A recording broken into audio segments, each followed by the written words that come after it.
The first topic I'd like to explore with you is the idea of exploring the underlying assumptions in our own practice.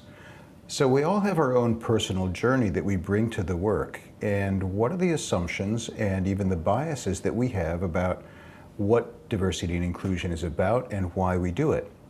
So the work I'd like to share with you comes from the Global Diversity and Inclusion Benchmarks, and I'll say more about those in the next section.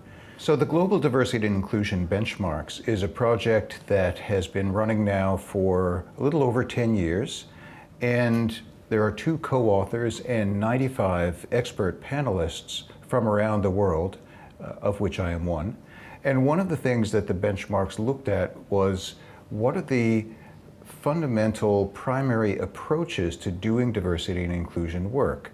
And we've identified 5 of these approaches, and I thought it might be useful for you today to consider what's the approach that is most similar to what you bring to the work, the assumptions that you bring, the biases that you have about why this work is important and what's the best way to approach it.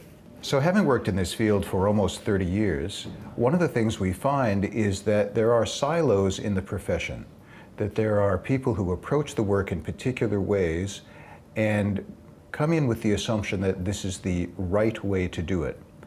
And this is becoming an increasing challenge in certain parts of the world about how diversity work is done and practitioners not talking to each other.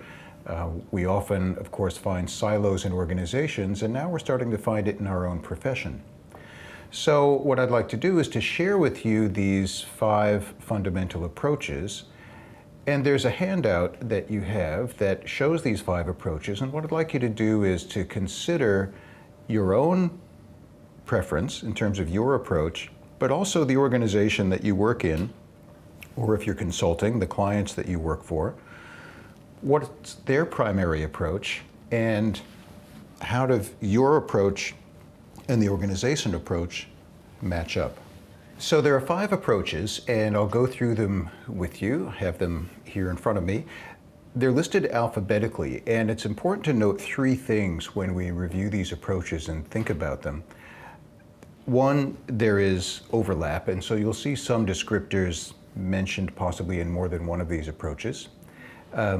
The approaches operate as a system, so when there's work going on under the heading of one approach, it might impact another. Also, of course, these descriptors will have different meanings in different cultures and different languages, and translations might alter the meaning of specific words depending on where you are.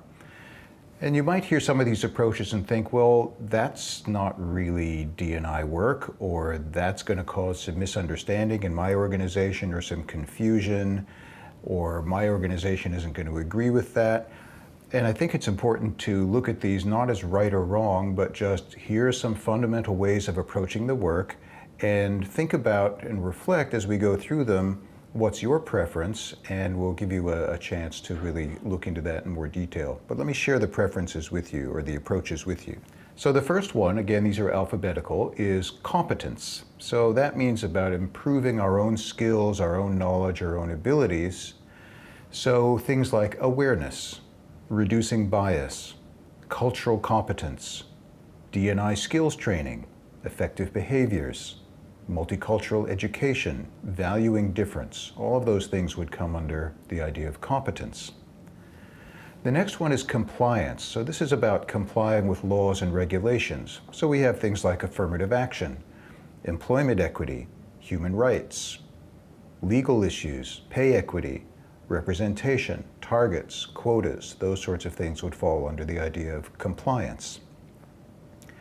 The next approach is dignity. So affirming the value and interconnectedness of every person.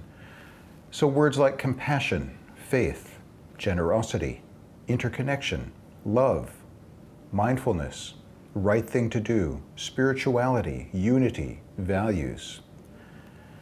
The fourth one is organization development, which is around improving organizational performance.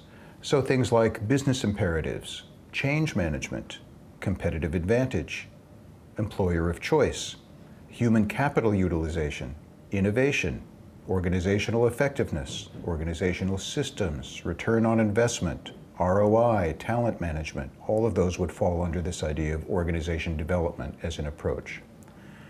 And the last approach alphabetically is social justice, which is about treating people equitably and ethically. So community responsibility, economic empowerment, ethics, fairness, human rights, income inequality, overcoming and dismantling oppression, social cohesion, and social responsibility.